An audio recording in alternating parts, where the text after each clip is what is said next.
क्या चीज़ है? क्योंकि हमने सेमी इंटेंसिव कल्चर सिस्टम है हमारा, बच्चों इसमें ये होता है कि ऑक्सीजन लेवल जो है ना वो जैसे आजकल डीकम्पोजिशन का प्रोसेस बहुत ज़्यादा होता है क्योंकि टेम्परेचर हाई है, तो डीकम्पोजिशन में आप लोगों को पता है कि ऑक्सीजन यूटिलाइज होती है। तो ऑक्सीजन पाउंड में जो आनी होती है उसके दो ही ज़राए हैं, एक तो ये है कि हवा से डिफ्यूज़ होनी होती है इसमें, और दूसरा ये कि फोटोसिंथेसिस होती है इसमें, उससे आनी होती है। तो आजकल चूँकि डीके का अमल ज़्यादा होने की वजह से ऑक्सीजन डिप्लीट हो जाती है पाउंड वाटर्स की। चूँकि अब हमारा सीज़न ये होता है कि फरवरी में हमने फ़िश डाली होती है, फीड भी डाल रहे हैं, ग्रास कार्प के लिए चारा भी डाल रहे हैं, तो जो अनईटन फीड होती है, अनईटन वो चारा होता है वो नीचे बैठ जाता है, वो अब डीकम्पोज होना होता है। तो जितना ज़्यादा वो ऑर्गेनिक मैटर नीचे इकट्ठा होगा उतनी ज़्यादा डीकम्पोजिशन ज़्यादा हो जाएगी। वो डीकम्पोजिशन की वजह से आजकल चूँकि डीकम्पोजिशन को फेवर कर रहा होता है इन्वायरमेंट हमारा, टेम्परेचर वगैरह, तो इसलिए डीकम्पोजिशन का प्रोसेस पीक पे होता है। इसीलिए हमने ये रिसेंटली किया था, हमारी फ़िश भी इसीलिए निकाल रहे हैं कि ये तंग हो गई थी, ब्रूड स्टॉक था तो इसमें ऑक्सीजन की कमी हो गई थी। उसके लिए फिर ये होता है कि एक तो आप पानी ऐड करें, फ्रेश वाटर, वो ऐड करने से, क्योंकि जो फ्रेश वाटर आ रहा होता है उसको भी हमने पहले इरेटर किया होता है। उधर हम जाएंगे तो मैं टैंकी के ऊपर आपको बताऊंगा, जो ओवरहेड रिजर्वायर हमारे बने हैं ना, उनमें हम एरेशन कैसे करते हैं वो वहाँ पे बताऊंगा जब हम उधर जाएंगे, आप लोग याद रखिएगा।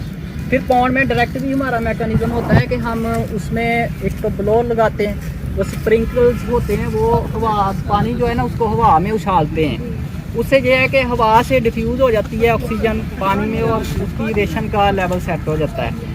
उसके अलावा ये पैडल व्हील होते हैं, ये इस तरह जो इसके जो पंख लगे हुए ऐसे घूमेंगे, मोटर लगी हुई है साथ, ये जब घूमेंगे तो ये एक तो पानी को मूवमेंट करवा। 3 किस्म के इंडिजिनस डाल रहे हैं जो इंडियन मेजर कार्प्स इनको कहते हैं, हमारे इंडो पाक में वो, उसमें रहू, मोरी और थैला है, और 3 हम चाइनीज़ डालते हैं जिसमें सिल्वर है, ग्रास है और गुलफाम है, ठीक है। तो पॉलीकल्चर करते हैं। पॉलीकल्चर मीन के एक ही पॉन्ड के अंदर हम मुख्तलिफ 2 तरह की, एक से ज़्यादा स्पीशीज़ हम इस्तेमाल करते हैं प्रोडक्शन के लिए, जिसमें सिल्वर है, ग्रास है और गुलफाम है। तो चूँकि इनकी फीडिंग हैबिट्स डिफरेंट है, कोई सरफेस फीडर है जैसे सिल्वर है, और इसी तरह फिर रहू कॉलम फीडर में आएगा, और गुलफाम और मोरी जो बॉटम फीडर है। तो वो मुख्तलिफ जगहों के ऊपर रह के सारा जितना भी उसके फीड होती है वो सही तरह से एक्सप्लॉइट करते हैं और हमें प्रोडक्शन अच्छी होती है। पॉलीकल्चर का ये फ़ायदा होता है, ठीक है बच्चों। और इसका ये है कि हम मतलब एक कनाल में 100 मछली डालते हैं। उनकी अच्छी फीडिंग करनी होती है, अच्छी क्वालिटी की उनको पैरामीटर जो है प्रोवाइड करने होते हैं। तो इससे ये होता है कि इनकी तैयारी अच्छी हो जाती है। इनमें जब ब्रीडिंग सीज़न आएगा, एग की डेवलपमेंट अच्छी होगी, उसके बाद हम इसको हाइपोफाइसेशन, मसनूई जो ब्रीडिंग है उसके बारे में मैं सारा आप लोगों को गाइड करता हूँ। पहले थोड़ा सा आप लोगों को आइडेंटिफिकेशन भी हो जाए। एक ब्रूडर जो है वो आपको दिखाते हैं। एक तो सिल्वर का इतना कर दे या थैले का कर दे, ये ब्रूडर फिशेज हैं, समझ रहे हैं ना? ये अब सिल्वर कार्प है बच्चों, देखो सिल्वर कार्प है, आप लोगों को नजर आ रहा है। इसका एक तो ये सिल्वरी कलर होता है, इससे ये साफ इसका पता चल जाता है कि सिल्वर कार्प है। इसी तरह दूसरा थैला उठाओ, एक करके उठाओ, ये थैला है, इसकी बॉडी थोड़ी काफ़ी ज़्यादा वाइड होती है, उससे भी पता चल जाता है।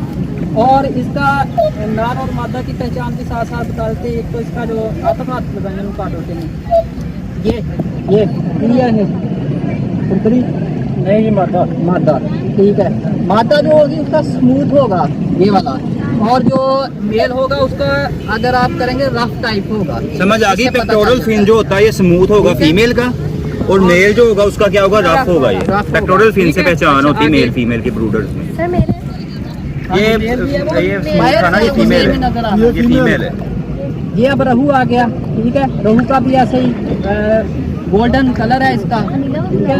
और उसके बाद इसका भी यही तरीकाकार है देखने का, वेंट से भी पता चल जाता है, लेकिन चूंकि आजकल ब्रीडिंग सीजन नहीं है तो वेंट से नहीं आइडेंटिफिकेशन होगी, इसलिए आप लोगों को वही तरीकाकार बता रहे हैं। रहू और दूसरा रेड कलर का, ये एक रेड कलर का रहू भी है हमारे पास, ये आप लोगों ने पहले नहीं देखा होना, ठीक है। अच्छा, मुराकी है।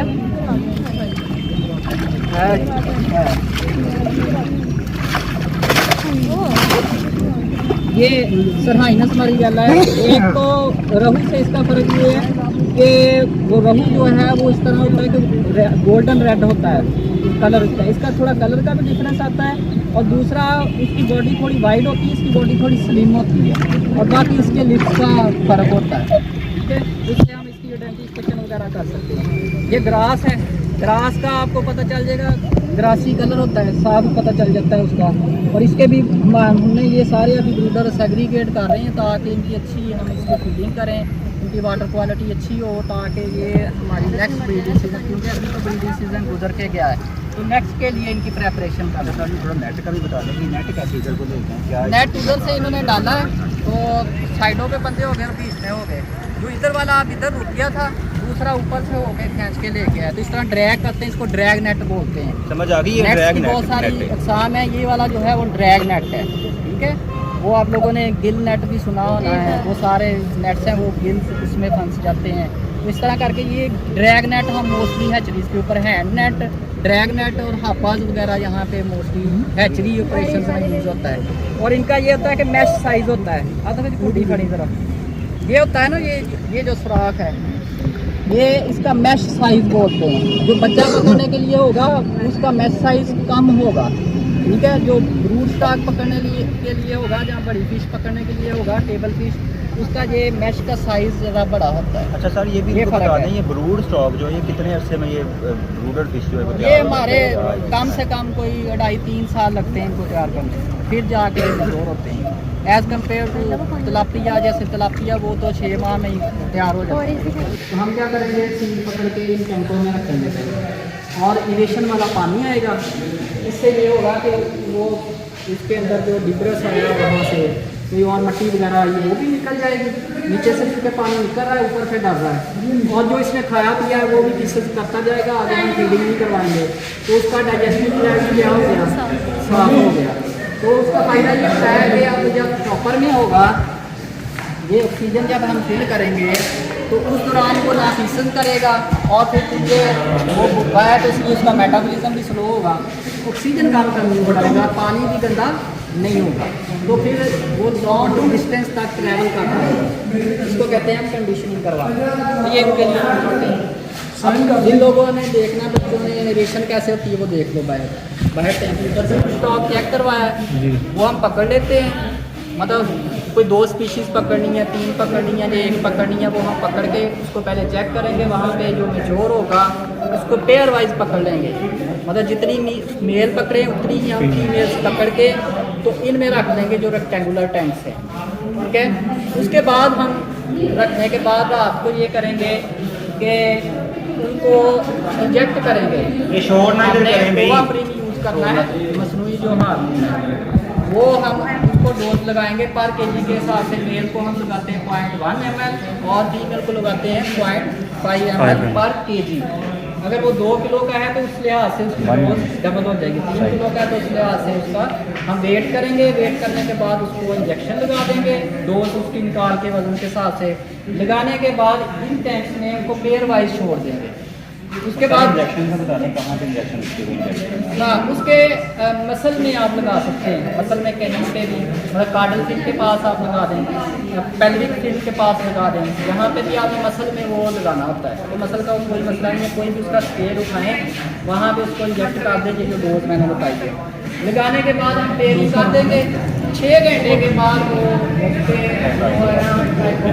करवाएंगे, उससे ये होगा 6 घंटे के बाद वो तैयार हो जाएंगे। फीमेल को पकड़ेंगे हम, टब के अंदर अंडे निकाल लेंगे उसके, और मेल को पकड़ेंगे उसका मिल्क निकाल लेंगे, और मिक्स करने के बाद इन्हीं टैंक्स के अंदर पानी में अंडे छोड़ देंगे जो कि फर्टिलाइज हो जाएगा। इधर इधर वो अंडे में रहेगा, जॉब सैक से वो फीड लेगा। उसके बाद आगे हमने पॉन्ड तैयार किया होता है जिसमें हमने उसको डालना है, उसके किनारे वगैरह हमने साफ करवाए होते हैं, उसमें फर्टिलाइजेशन करवाई होती है। 1 फीट तक हमने पानी भरा होता है, इंसेक्टिसाइड डाली होती है ताकि बड़ी प्रेजाइज बनाई होती है, कोई इंसेक्ट वगैरह उनको डैमेज ना करे। तो हमने वहाँ पे सारी तैयारी की होती है। इसके बाद 72 आवर्स के बाद हम उसको वहाँ पे शिफ्ट कर देंगे। ये यहाँ पे जब निकलेगा वो इधर ही रहेगा, क्योंकि तब तक उसके पास नेचुरल फीड होगी। उसके बाद फिर हम इसको पॉन्ड में शिफ्ट करेंगे। उसकी हम फिर देखभाल करेंगे और जब 1 इंच हो जाए तो बाद उसके बाद फिर हम सप्लाई करते हैं फार्मर को। वही जो मछली आप लोगों के पास आती है यहाँ से सील लेके वो फार्मर उसको पालते हैं। तो फिर पालने का method 3 Chinese carp, 3 major carp, tilapia और कैटफिश। मतलब 5 6 इसमें से निकालते कैसे होगी जरा बता दें कि उसको निकालना कैसे है? फ्राई को फ्राई को कैसे कैसे निकालना है? फ्राई को इस तरह होता है कि ये जो मैंने उधर मैश साइज बताया था अगर ये मेरे पास पड़ा है, ये और भी बड़ी कपड़ा है, ठीक है। इसमें से फ्राई नहीं गुजरेगी तो हमारे बेलदार इसके अंदर चले जाएंगे, इधर दोनों तरफों से पकड़ के उसको निकालेंगे, इस कपड़े के ऊपर आ जाएगी और कपड़े से फिर बीकर जो छोटा 100 ml वाला उससे हम उसकी मेजरमेंट करके टब में डाल देंगे पानी में। तो फिर वो टब ले जाके वहाँ पे जहाँ शॉपर में डाल सकते हैं, प्लास्टिक के शॉपर आ जाते हैं उसमें डाल देते हैं। पानी टब में पहले भर लेंगे या शॉपर में पानी भर देंगे, यहाँ से इसको इकट्ठा करेंगे नेटिंग करके, बीकर से इसमें डालेंगे और ले जाके पॉन्ड में हमारे बेलदार उतर जाएंगे, इसकी एक्लेमेटाइजेशन करवाएंगे। मतलब पॉन्ड के वाटर सुबह हम शिफ्ट करते हैं, ये भी पॉइंट एक इम्पोर्टेंट है। अर्ली मॉर्निंग में हम फ्राई शिफ्ट इसलिए करते हैं कि तब तक धूप नहीं निकली होती और ये जो टैप वाटर है और पॉन्ड वाटर है इनका टेम्परेचर ऑलमोस्ट बराबर होता है, 1-8 डिग्री का फ़र्क कभी वो भी नहीं होता। तो इसलिए हम सुबह शिफ्ट कर देंगे, जितना कम टेम्परेचर का फ़र्क होगा उतना आसानी के साथ वो शिफ्ट हो जाएगी।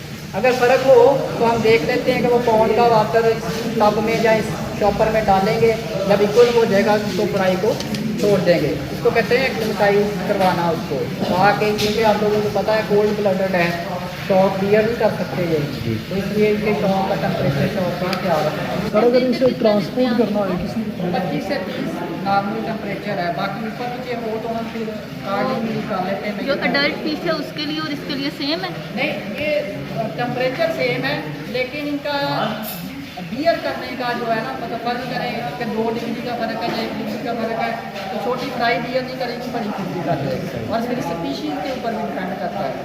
सिल्वर कार्प बिल्कुल नहीं करेगी, गुलफाम वगैरह में कर जाएगी। जैसे तलापिया है वो कोल्ड वाटर बर्दाश्त नहीं करती, वार्म वाटर की भी कर जाती है, क्योंकि आप लोगों को पता है वो इंडिजिनस है अफ्रीका की, तो इसलिए वहाँ से सर अगर हमने 2-3 किलोमीटर तक इसे मतलब ट्रैवलिंग के हिसाब से लेके जाना हो तो कैसे लेके जाना? ऑक्सीजन फिल कर लेंगे, उसका मेजरमेंट का पैमाना होता है। हम देख लेते हैं कि एक पॉन्ड में एक शॉपर में हम डाल के ऊपर से पानी डालेंगे और ऊपर से ऑक्सीजन डाल देंगे। सर अगर शॉपर फट जाए तो? शॉपर डबल होता है, काफ़ी मोटा शॉपर होता है, फटता नहीं है क्योंकि इसके स्पाइन वगैरह नहीं होंगे।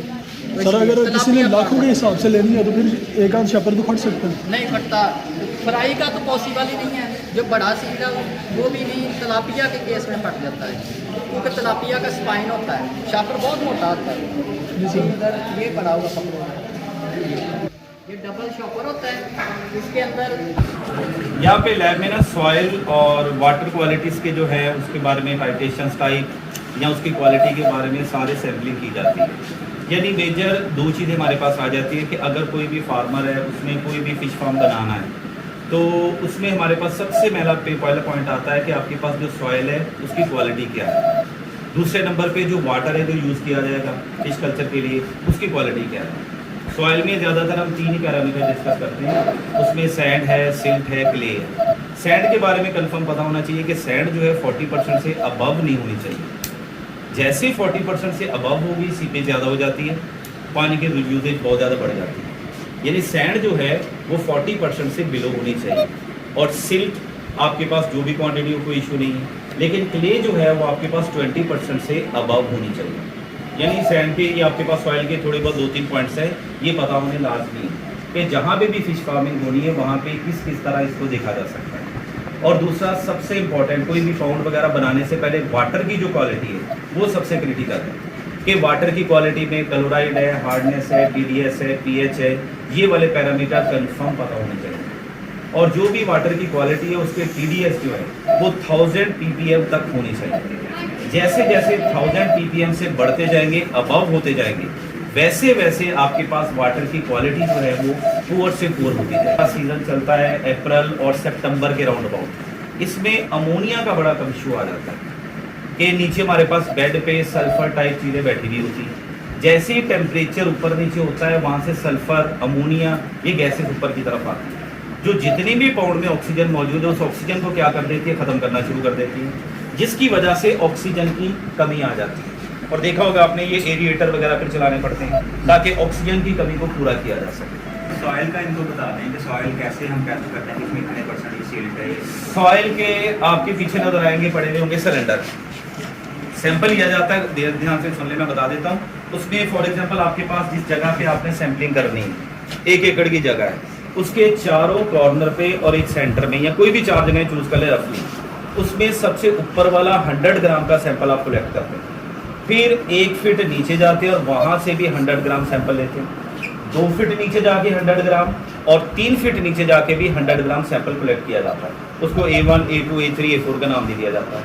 और इसी तरह बाकी जगहों से भी B कह लो, C कह लो, D कह लो, सैंपलिंग कर ली जाती है। यानी तकरीबन 12 सैंपल आपके पास कलेक्ट हो जाते हैं और हर एक में आपके पास क्या हो जाता है, 100 ग्राम मौजूद है। फिर वो सैंपल हमारे पास कलेक्शन का तरीका है, उसके बाद सैंपल हमारे पास आते हैं। फिर यहाँ पे सिलेंडर आपको 1000 ml वाले नीचे पीछे नजर आएंगे। फिर उस सॉइल को हम ड्राई करते हैं और ओवन ड्राई नहीं करते, ओवन ड्राई नहीं किया जाता है, सनलाइट में ड्राई किया जाता है। अगर ओवन ड्राई किया जाए तो उसमें उसकी कंपोजिशन चेंज हो जाती है। सन ड्राई करके 2 दिन लगे, सर्दियों में 1 हफ्ता भी लग जाता है। उसके बाद सैंपल को हम सिलेंडर में रखते हैं और उसके बाद कलगन सोल्यूशन बनाया जाता है, सोडियम हेक्सामेटाफॉस्फेट से मिला कलगन सोल्यूशन ऐड किया जाता है और उसके बाद रीडिंग्स ली जाती हैं 4 मिनट बाद, 2 घंटे बाद। फिर रीडिंग्स की कैलकुलेशन की जाती है और उन कैलकुलेशन की मदद से देखा जाता है कि हमारे पास सैंड 40% से अबव आ रही है, बिलो आ रही है, या क्ले जो है हमारे पास 20% से बिलो आ रही है या अबव आ रही है। और कैलकुलेशंस के जरिए फिर हम सैंपल निकालते हैं। पीएच मीटर से कैसे मेजर करते हैं? पीएच मीटर सिंपल इलेक्ट्रोड है, डिप करो पानी में, रीडिंग आ जाएगी डिजिटल। वैसे और नहीं है आजकल, कंडीशन सिंपल है। और पीएच पेपर से कर लेते हैं हम। पानी की पीएच कैसे? पानी की भी सेम। सॉइल की अगर करनी है तो थोड़े से पानी में 25 ml में सॉइल को मिक्स करो, उसके बाद पीएच पेपर, इलेक्ट्रोड है, जो भी है, डिप करके पीएच ले लेते हैं। और पीएच का ज़्यादा रिलेशन हमारे पास आता है वाटर में देखा जाता है कि अगर आपके पास जो पीएच है वो आपके पास लो आ रही है, इसका मतलब वो एसिडिक हो रहा है। तो उसमें क्या करना पड़ता है, उसमें चूना ऐड करते हैं ताकि उसकी पीएच को मेंटेन किया जा सके। पाउंड में पीएच को मेंटेन कर सकते हैं। अगर कम हो रही है, ज़्यादा हो रही है, अगर कम हो रही है 7 से बिलो आ रही है, 6 है, 5 है, 4 है, हम उसमें कैल्शियम कार्बोनेट चूना ऐड कर देते हैं, वो पीएच को बढ़ाता है। और अगर पीएच ज़्यादा हो गई है, 8, 9, 10 तक चली गई है, उसमें हम कैल्शियम सल्फेट यानी जिप्सम ऐड कर देते हैं, जो पीएच को क्या कर देता है, लो ले आता है। क्योंकि अमोनिया ने नाइट्रेट और नाइट्राइट बना के ऑक्सीजन यूज कर दी, उसको कम कर देना।